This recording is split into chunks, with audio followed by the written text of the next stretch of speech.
In our headlines on this Friday afternoon, March 29th, here in South Korea. Russia vetoes a UN Security Council resolution that effectively ends the monitoring of sanctions on North Korea over its nuclear weapons ambitions, as the US accuses it of seeking to shield its broader arms deal with the regime. Back on the local front, Prime Minister Han Duck-soo is hosting a meeting with directors of 5 major hospitals this afternoon amid the prolonged walkout by junior doctors, while health officials unveil new support initiatives for pediatricians. Meanwhile, Korea's industrial output grows yet again in February to 1.3% on month, noting a 4th straight month of expansion as the country's production of semiconductors, including DRAMs, powers on. Russia has blocked a UN resolution seeking to extend the monitoring of sanctions on North Korea. Security Council members believe the Kremlin's block is aimed at hiding its own weapons deal with Pyongyang.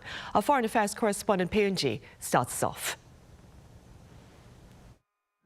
For the past 15 years, a panel of experts has been monitoring United Nations sanctions against North Korea over its nuclear program, reporting twice a year to the Security Council and recommending action for improved implementation of the measures. But Russia vetoed a 1-year extension of the panel during a vote on Thursday, bringing an end to its operation when its current mandate expires on April 30th. Of the 15 council members, China abstained from the vote, while the remaining 13 member states voted in favor. During the Security Council meeting, South Korea's ambassador to United Nations pointed out that Russia seems to be more interested in embracing North Korea for providing munitions and ballistic missiles for the Ukraine war, at the expense of the proper functioning of the Council. This is almost comparable to destroying a CCTV to avoid being caught red-handed. But Russia hit out at the experts, saying the group has ceased to carry out its obligations. Its work is increasingly being reduced to playing into the hands of Western approaches, reprinting biased information and analysing newspaper headlines and poor quality photos. A spokesperson for South Korea's foreign ministry criticized Russia's move, saying it was an irresponsible action that greatly undermines the trust of the UN Security Council within the international community, at a time when monitoring UN sanctions against North Korea needs to be strengthened. Thursday's decision comes as Russia has recently been deepening military ties with North Korea. Officials from South Korea and the U.S. have said North Korea has provided munitions and military equipment to Russia for use in the war in Ukraine. The U.S. said it's deeply disappointed by Russia's latest actions, calling it an example of greater cooperation between Moscow and Pyongyang. Moscow appears to be intent on facilitating the DPRK's illegal pursuit of weapons of mass destruction, and its veto today was a self-interested effort to bury the panel's reporting on its own collusion with the DPRK to secure weapons that it can use to further its aggression against Ukraine. With the monitoring of North Korea sanctions set to end next month, there are concerns that the Security Council could lose a reliable measure of informing UN member states of sanctions violations by North Korea. Peunji, Arirang News. Meanwhile, Japanese Prime Minister Fumio Kishida has reaffirmed his hopes for talks with North Korea's Kim Jong-un. Speaking to members of the media on Thursday, he claimed both Tokyo and Pyongyang would gain from, quote, fruitful relations, which would also serve to ease rampant concerns over regional security. While refusing to address recent remarks by Kim's sister Yeojung, rejecting prospects of a summit should Japan seek to address the abductions issue, Prime Minister Kishida, for his part, said he remained committed to bringing home the Japanese nationals abducted by North Korean agents in the 1970s and 80s. As for the latest regarding the standoff over admissions quota between the government and the medical arena here, Prime Minister Han Duck-soo is hosting, that is, a meeting with directors of the country's 5 major hospitals this afternoon, while health officials unveil new support initiatives for pediatricians. Our Park Gonu has details. Amid the trainee doctors and medical school professors' mass resignations against the government's decision to increase the medical school quota, the government has responded with a slew of reforms to improve working conditions for doctors. On Friday morning, the second Vice Minister of the Ministry of Health and Welfare followed up on the results of a Central Disaster Management Headquarters meeting, which saw new measures implemented in the pediatric care system. The Health Ministry is pushing to set up a yearly budget of 67 billion Korean won, or just under $50 million to increase compensation for doctors performing high-risk neonatal surgery. Pediatricians will now also be able to claim additional compensation for treatment of children aged up to 6 years old. The additional compensation was previously only given for treatment on premature babies and those aged below 1 year old. Prime Minister Han Duck-soo is also hosting a meeting on Friday afternoon with hospital leaders in an attempt to mitigate the situation. He will be holding talks with the chiefs of the country's biggest hospitals, commonly dubbed as the Big Five: Seoul National University Hospital, Severance Hospital, Samsung Medical Center, Seoul Asan Medical Center, and Seoul St. Mary's Hospital. It's expected that he will reiterate the need to increase the medical school quota and request major hospital directors to play a mediation role in talks with trainee doctors and medical school professors. But the medical school community has been maintaining its strong stance, especially following the election of Lee Myung-taek as the Korean Medical Association's new leader. Lee is known to be one of the KMA's most vocal opponents against the increase in the medical school quota, and will be holding his first press conference also on Friday afternoon. Park Gon-woo, Arirang News. In other news, capital Seoul's skyline has faded as suffocating yellow dust covers most of Korea today. Our An Sung-jin has more on the seasonal plight for people here in this part of the world. The worst yellow dust so far this spring is covering South Korea. Starting from Thursday night, the peninsula has been blanketed by a severe yellow dust storm, which was carried by winds from Inner Mongolia. Yellow dust storms can be seen in South Korea when three conditions are fulfilled. Yellow dust is created, moves over Korea and falls. This time, a downward current was formed in the air, making the particles fall. The yellow dust storm is expected to move further south, affecting the air quality of most areas of the country. As of 5 p.m. Thursday, the Environment Ministry issued an attention yellow dust advisory for the capital area, Gangwon-do, Chungcheongnam-do, and Gyeongsang-buk-do provinces. Fine dust alert levels have also been raised to very bad, which indicates that the average hourly concentration of fine dust particles smaller than 10 micrometers in diameter is more than 150 micrograms per cubic meter. The capital Seoul is seeing fine dust levels of 384 micrograms, and the city of Incheon peaked at nearly 500 micrograms. High concentrations of fine dust particles are expected across the rest of the peninsula throughout the day. Dirty rain caused by the dust storm is also expected across parts of the central and southern region, making an umbrella necessary. The Environment Minister emphasized the need for extra public caution and for people to limit their outdoor activities. Those with respiratory diseases, the elderly, and children are advised to stay indoors. Wearing a mask is recommended throughout the day.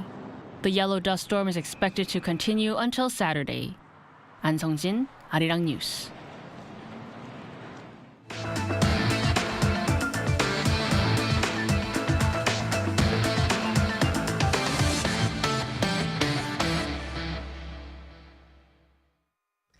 Korea's industrial output remains on track, marking a fourth month of expansion in February amid greater chip production.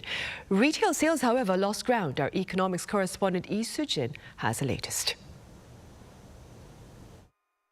South Korea's overall industrial production and investment last month saw increases, while private spending dropped. Data from Statistics Korea on Friday shows that industrial output in February climbed 1.3% compared to the previous month. This marks the fourth consecutive rise.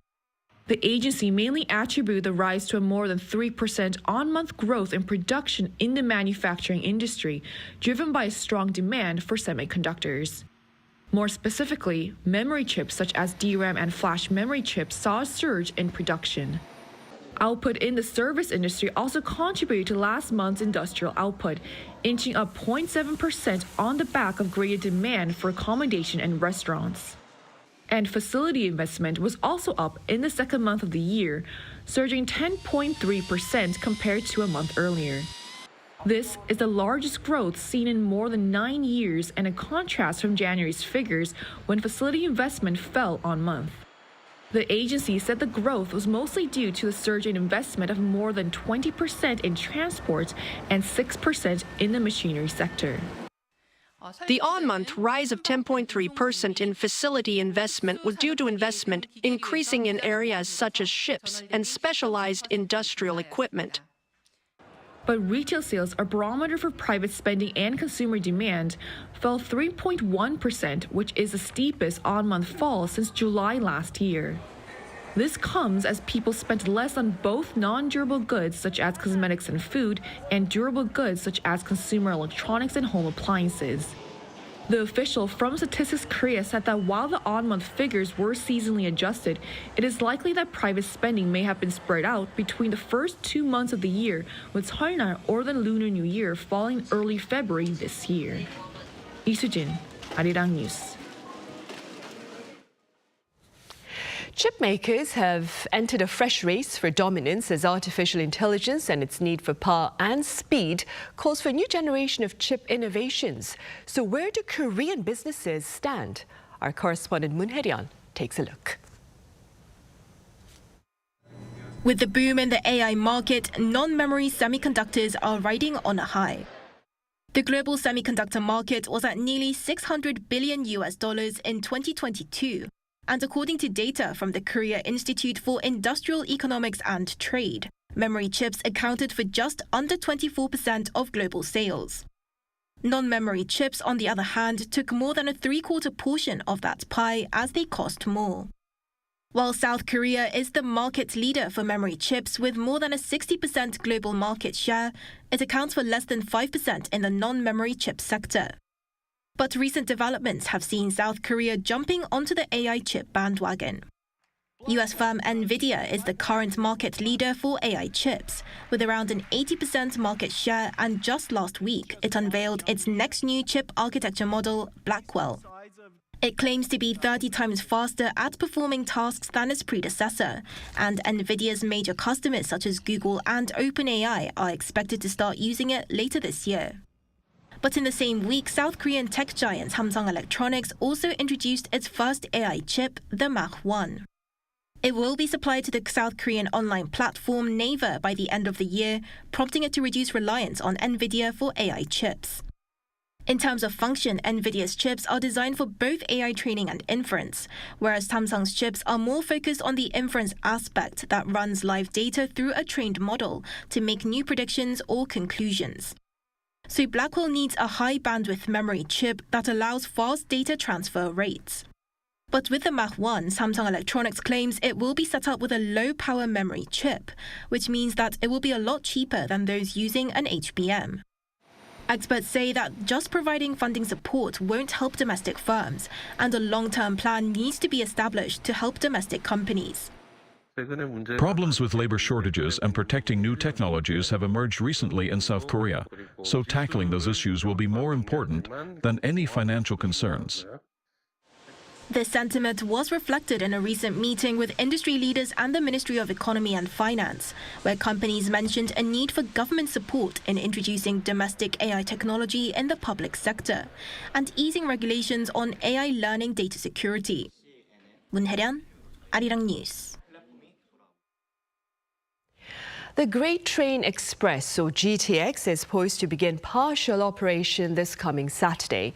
The GTX-A line will open at 5:30 a.m. and run until around 1 a.m. between Suseol in southern Seoul and Dongtan in Gyeonggi-do Province, with a stop at Seongnam.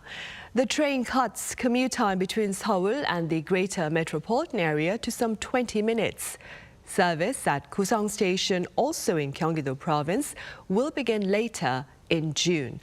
The cost of a trip from Suseol to Dongtan is 4,450 won, roughly $3.30.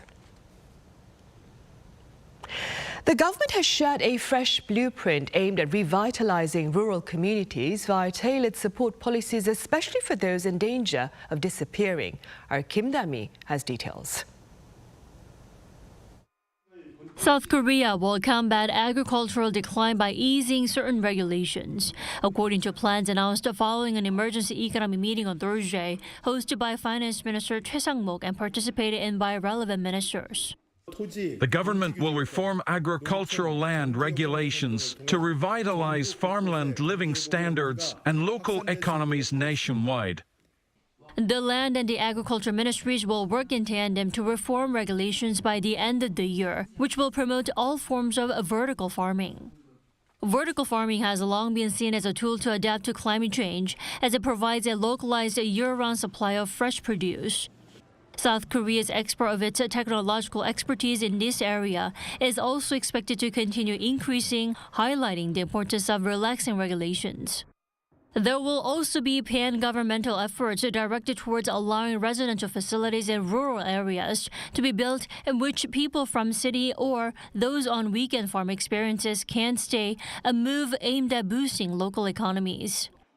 And to address the growing possibility of agricultural extinction, the Agriculture Ministry's New Ruralism 2024 initiative aims to transfer living standards on farmlands to encourage people to stay or move to rural areas. This comes amid concerns over the rapidly decreasing rural population. South Korea's rural population is expected to fall 12% by 2050 compared to 2022, greater than the projected 9% decline in the overall population over the same period, according to the Agriculture Ministry. The initiative includes providing training programs and monetary support to young farmers and entrepreneurs in the agricultural sector. Laboratories and test facilities will be built by the ministry for businesses to test agriculture technologies and products. Related ministries will work together to improve rural communities' living standards by increasing access to health and childcare services. Kim Da-mi, Arirang News. Meanwhile, over in Russia, while family and friends continue to grieve the loss of loved ones at the hands of radical Islamists in Moscow last Friday, Russian authorities appear intent to link the attack to Ukraine, citing proof which they have yet to share. Our Lee Seung-jae reports. It's been nearly a week since the terror attack at the Crocus City Hall music venue in Moscow, which killed over 140 people and injured a dozen more. 4 gunmen from Tajikistan have already been charged over the attack, and Islamic State also released a video claiming responsibility.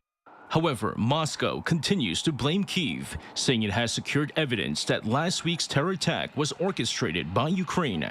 A statement issued by the Russian Investigative Committee on Thursday said that the gunmen were linked to Ukrainian nationalists and had received a significant amount of cash and cryptocurrency from Ukraine to conduct the terror attack. However, the committee did not provide any evidence to support its accusations. Experts at U.S. think tank the Institute for the Study of War have rejected claims of Ukraine's involvement, given the fact that IS would not carry out an attack on behalf of Ukraine, a Christian nation. Meanwhile, Washington says Moscow's continued blame game against Ukraine is propaganda to shift the blame to Kyiv and Washington, stressing that there's no evidence of Ukraine's involvement. White House National Security Advisor John Kirby, during a press briefing on Thursday, said Russian President Vladimir Putin and his officials are trying to shift the blame when it's clear that the Islamic State is fully responsible, adding that Washington had provided intelligence to Russian authorities before the terror attack and warned them in writing. Kirby added that the U.S. provided intelligence to Russia because it did not want to see innocent lives lost to terrorism. Lee Seung-jae, Arirang News.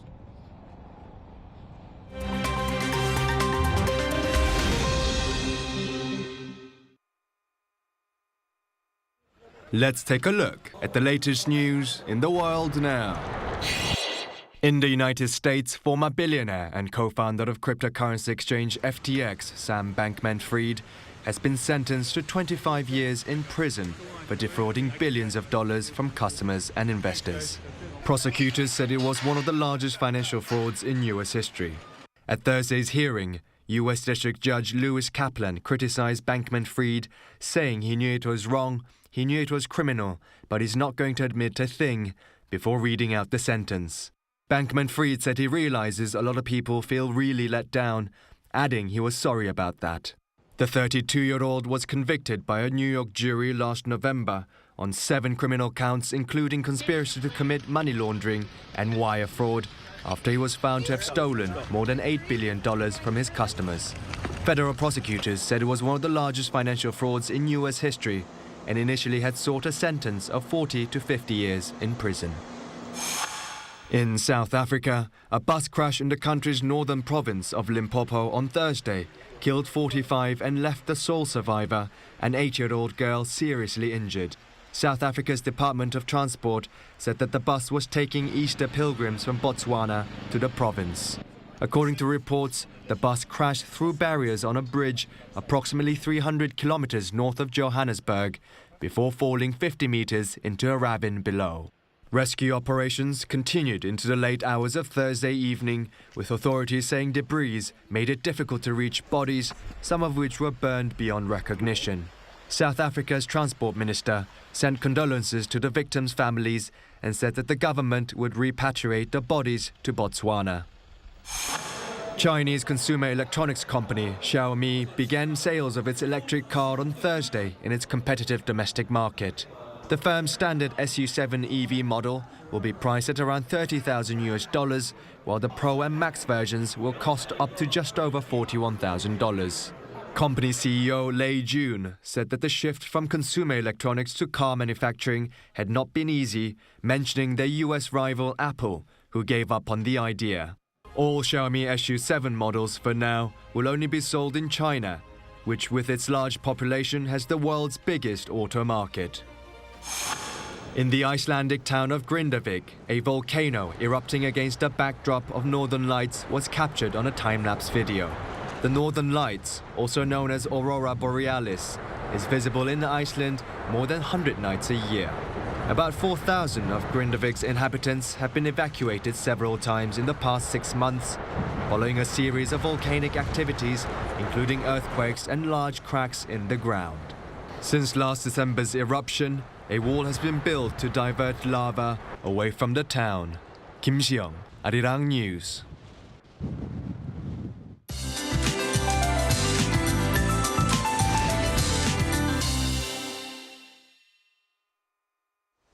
Good afternoon. Korea is on high alert against the worst yellow dust storm of the season. Dust concentration has been nearly 10 times higher this morning, with dust alerts in place across Korea. Dust levels will go up high in the afternoon from the southern regions as well. Along with a face mask, an umbrella is a must, as spotty rain will be mixed with yellow dust along with strong winds, dropping 5 to 10 millimeters of rainfall. Skies will turn sunny after the rain goes away by the afternoon, but the sun will be blurred by the yellow dust. Then daily highs will go up higher this afternoon, topping out at 13 degrees in the capital. Gyeongju and Jeju will notice a big rise in highs compared to yesterday, seeing a high of 21 degrees. Unfortunately, tomorrow is looking to be a dusty one as well for most places. So if you're planning spring outings this weekend, keep your face mask on, be mindful of temperature swings as well, and dress accordingly. That's Korea for you, and here's a look at the international weather conditions.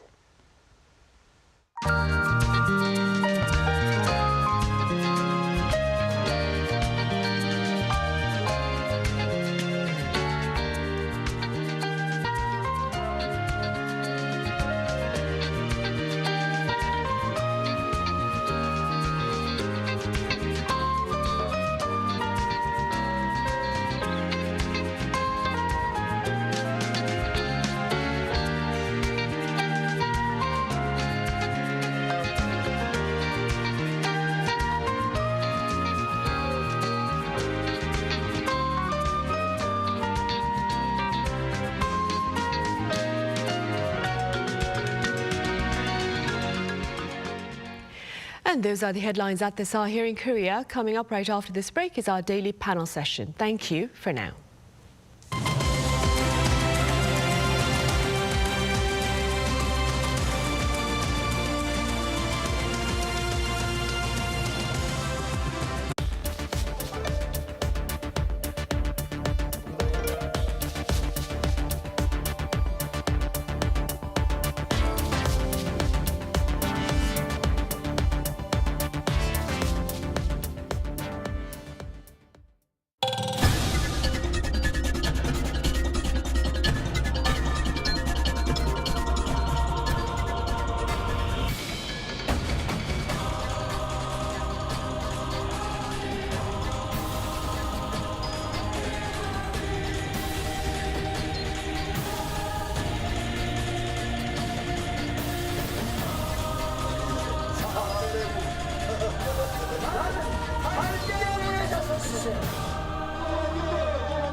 판소리를 공부했던 세월만큼 그것에 대한 어떤 그림을 고스란히 피아노에 옮겨다가 담았기 때문에 가요스럽진 않고. 사랑이로구나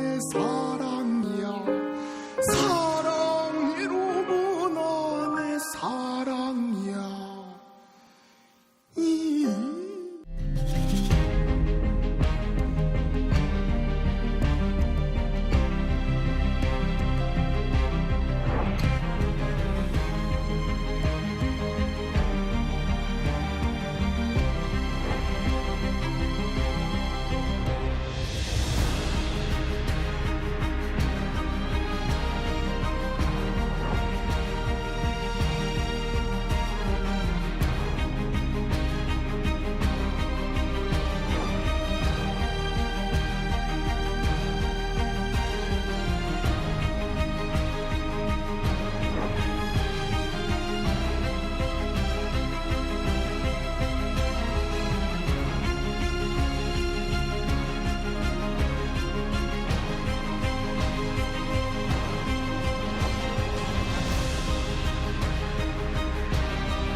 Lotte takes a new leap beyond its boundaries. Our change will lead to better lives for all. New Lotte, the power of a better world. New today, better tomorrow. Lotte. Children's laughter, hope, dream. K-animation belongs in them. Interesting and valuable story that transcends between everyday life and dream. Surprising spectacle where imagination becomes real. An array of subjects catering from infants to adolescents. For our story to reach all corners of the world. K-animation makes healthy laughter for children.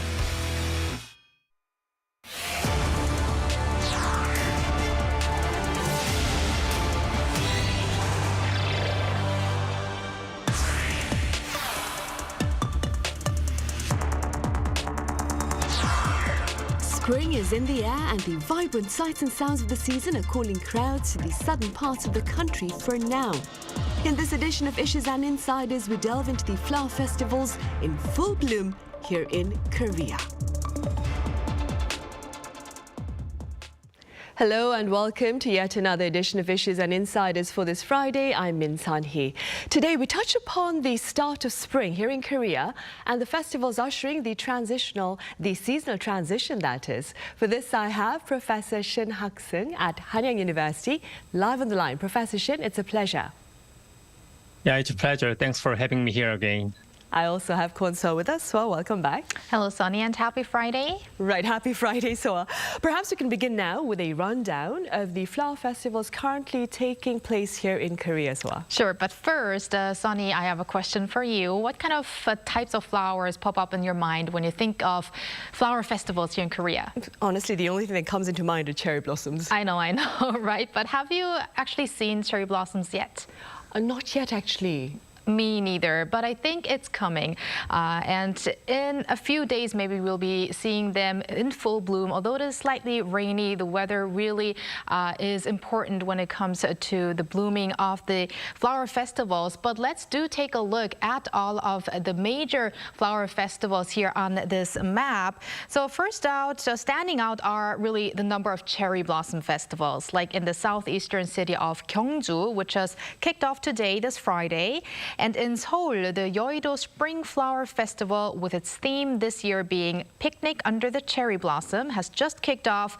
And the Cherry Blossom Festival at Seokchon Lake is also underway.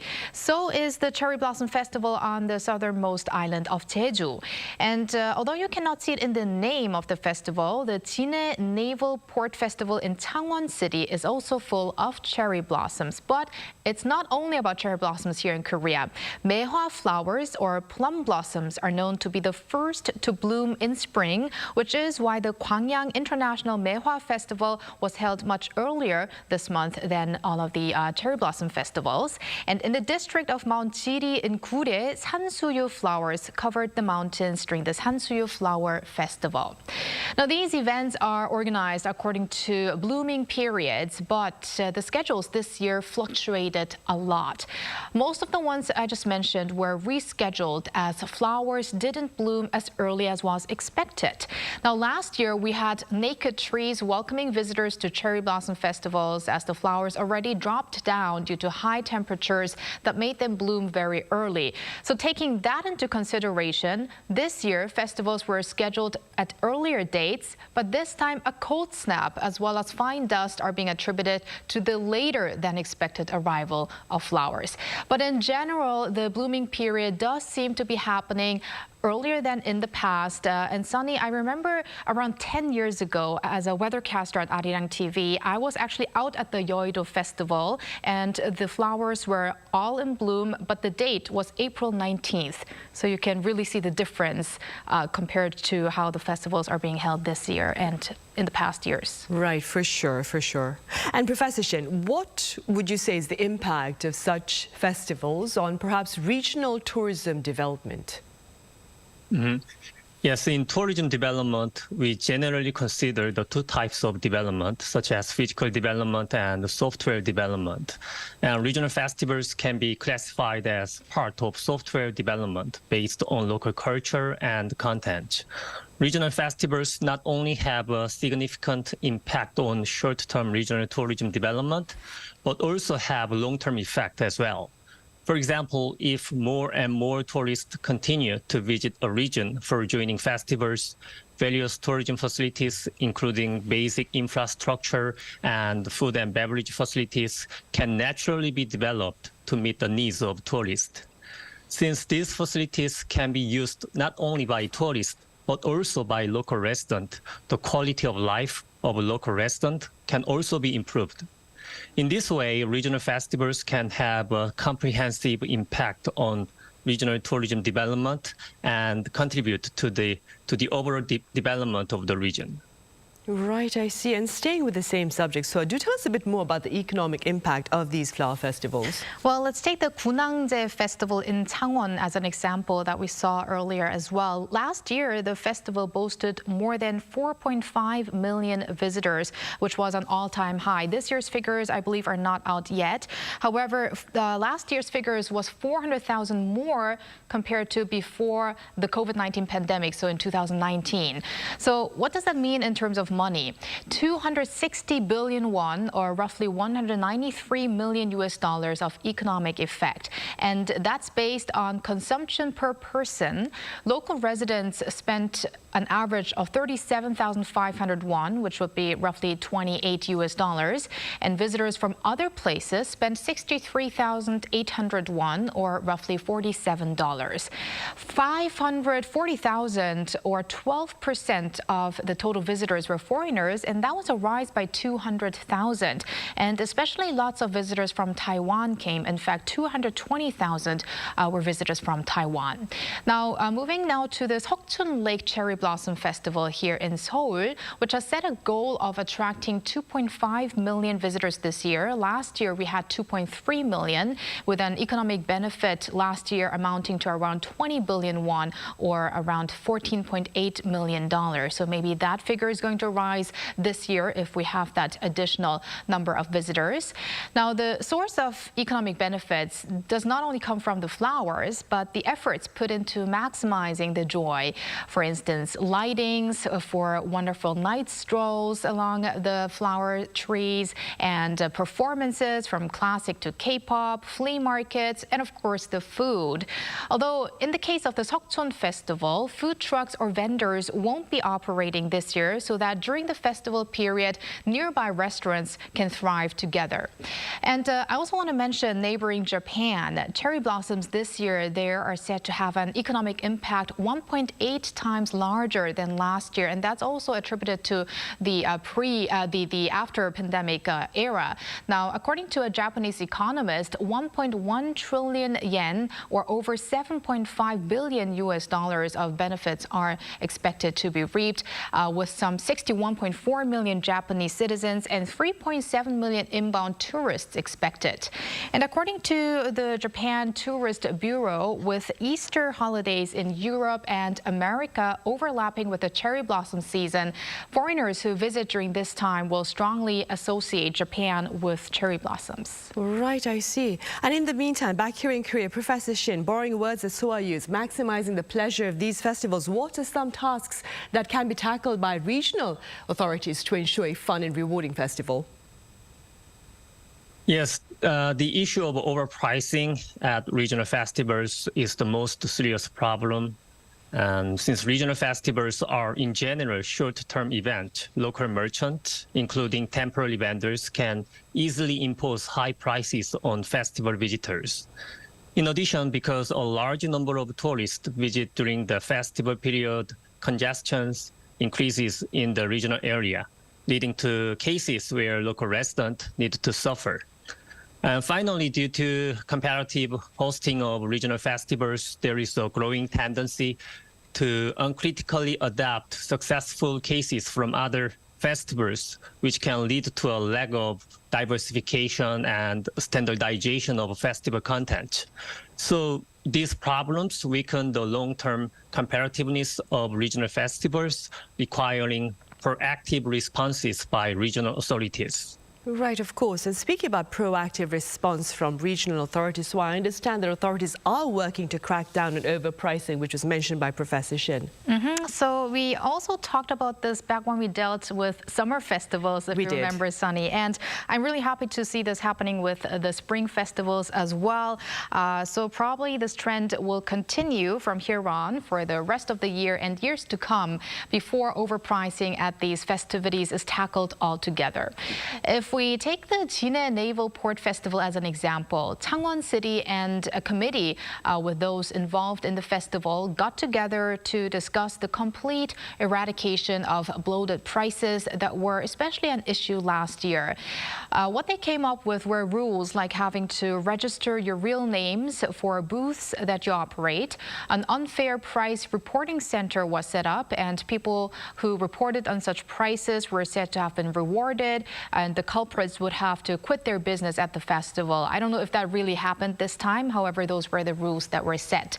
Now, what's more, those caught for overpricing would never be allowed to sell at the Kunang Festival and would be disclosed on the festival's website. The crackdown on overpricing at the Gwangyang Maehwa Festival, meanwhile, also seemed to have worked. If we mention some of the popular food items this year, for instance, 추억의 도시락, which I would translate into nostalgic Korean lunchbox, which is filled with rice, kimchi, fried egg, ham, and other side dishes, just for 5,000 won or $3.7, and that is pretty reasonable. And beverages like 매실 하이볼 or plum highball, also for 5,000 won, and that was even said to be cheaper than at nearby pubs or restaurants. Yeah, I'd have to agree. Professor Shin, there have also been quite a bit of concerns about declining rural populations being perhaps unable to cater to the rising demand of urban visitors. What are your thoughts? Yes, increasing the number of tourists can be an important solution to address the issue of local extinction. However, as the role of local resident is crucial in providing proper services and cultural experiences for tourists, a decrease in the local population can lead to a long-term decline in the quality of tourism services. In this regard, it is important for the region to manage the number of tourists based on the management of carrying capacity and gradually develop tourism infrastructure. Regional authorities may consider the use of non-face-to-face digital technology to provide tourism services during festivals. But I think services provided by local staff and residents can make regional festivals more unique and interesting. As I mentioned, I think it is necessary to achieve regional development through tourism industry, which can potentially lead to the population influx to the region. After that, high-quality tourism services can be provided by local community. And on a more personal note, Professor Shin, which flower festival, if I may, or any other festival, do you wish to visit this spring?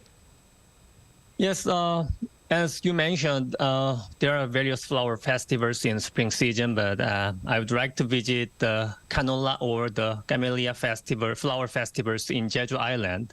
As you know, there is a Hala mountain and diverse smaller mountains called Autumn in Jeju Island, so many flowers bloom there. So I'd like to participate in flower festivals or enjoy various wild flowers while walking along the Ole Trail.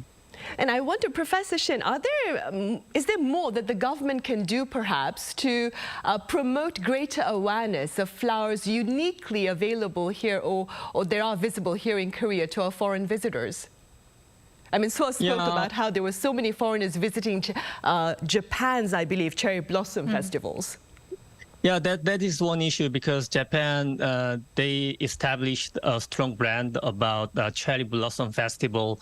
But we also have some good cherry blossom festivals in South Korea. But for foreigner perspective, we don't really have a strong brand in flower.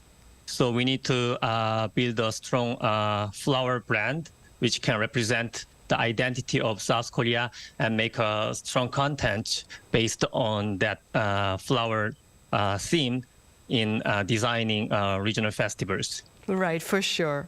Meanwhile, so our efforts are also underway, I hear, to ensure a proper cleanup campaign after these spring festivals. What more can you tell us? Right. Another positive trend is that these festival organizers, as well as the public, is more aware of pollution and garbage that results from these large-sized festivals. I mean, we not only have that with spring festivals, but also when we have those firework festivals, all of these big festivals. And one great example I found is in the city of Cheongju, a food truck festival has kicked off this Friday, and they are making good use of social media to make sure the festival stays clean. So this event is called 쓰담쓰담 event, and which is an abbreviation for 쓰레기를 담다, so which means to pick up trash. And 쓰담쓰담 also means like patting someone. So it means you would have a self-pat for picking up trash on the floor. So if someone picks up trash and posts a photo photo of him or herself doing that with the right hashtags, they can earn a coffee coupon at the festival. And also, festivals are making efforts in actually reducing trash from the get-go. Jeollanam-do province is actively getting rid of disposable items like plates and cups at their festivals. And one representative festival per city or county is designated as Disposable Product Free Festival starting this year. The Maehwa and Sansuyu festivals were part of it. And as of last week, officials said more than 17 tons of waste was reduced at this year's flower festivals in the region thanks to that. Now, this is equivalent to the amount of greenhouse gases absorbed by 9,000 30-year-old pine trees in a year, to put that into perspective. And I have to say, in the recent years, already we saw all of the citizens taking care of the trash after they had fun at the festivals, which is a good thing.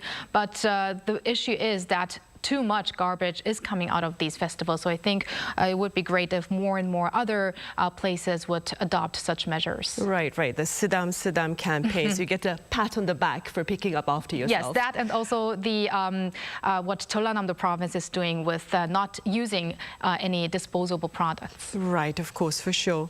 Professor Shin, generally speaking, what do you propose to perhaps further promote the productive hosting and proper enjoyment of regional festivals?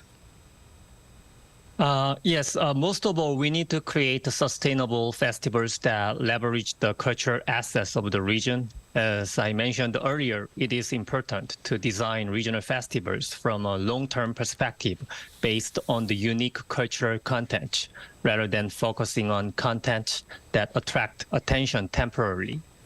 In addition, it is important to establish the region's brand and identity based on each local culture, which is the most important asset of regional festivals. Lastly, considering the increasingly important issues such as environmental and social responsibility, as Soa mentioned, the so-called ESG management of regional festivals needs to be considered. Local authorities need to perform environmentally friendly festival management, reinvest profits into the local community, and adapt the perspective of various stakeholders, including local resident and merchant, in tourism development processes. Right. And Professor Shin, perhaps expanding on what you just mentioned, they are Seoul is popular for tourists, especially foreign tourists who are interested in K-pop. We have the southern port city of Busan popular with those who are interested in seeing glimpses of South Korea's seas, perhaps. Are there any other regions in Korea or cities that can work to perhaps promote their distinctive features to our foreign travelers? Yeah, there are so many nice places for foreign visitors to take a look around the region and enjoy flowers. Especially, I propose Gangwon province. And in Gangwon province, there are so many mountains and natural field where foreign visitors can enjoy natural wildflowers. So those areas are not commercially developed yet. But nowadays, we can see an influx of free individual tourists, especially from foreign markets. So they can, if they have proper information about those areas, then they can enjoy the natural wildflowers and relevant flower content. Of course, information would be very important. Yes, and again, exactly. Yeah.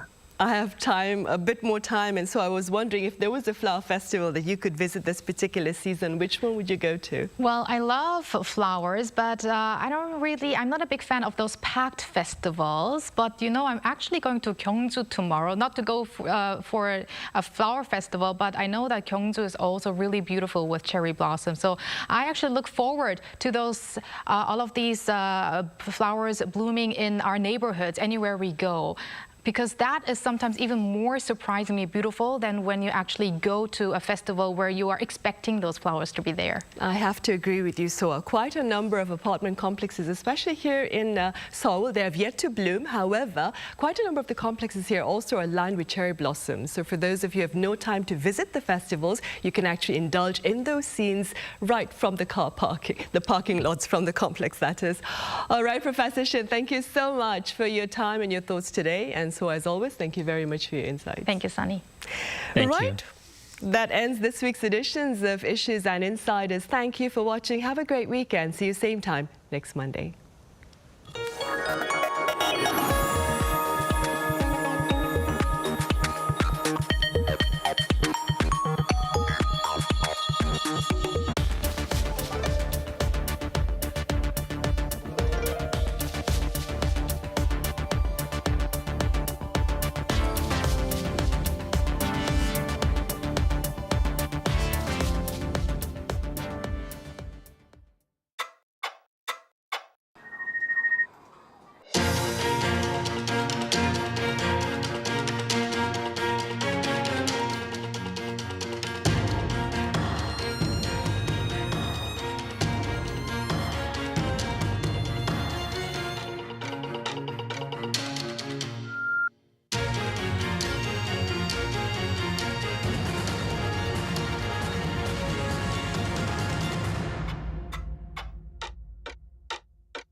시작입니다.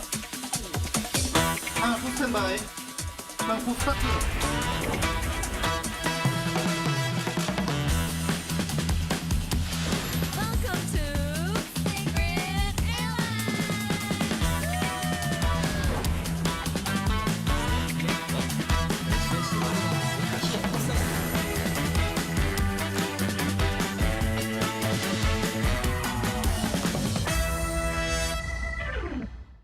자, 우리 퍼플키스 멤버들 다 모였나? 네!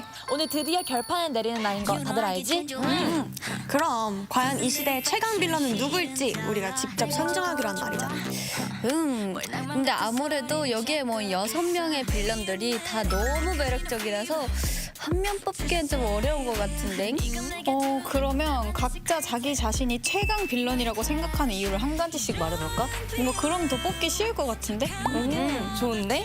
그러면 나부터 해볼게. 나는 우선 죄질이 아주 나쁜 악플러들을 해킹해서 혼쭐을 내줬어.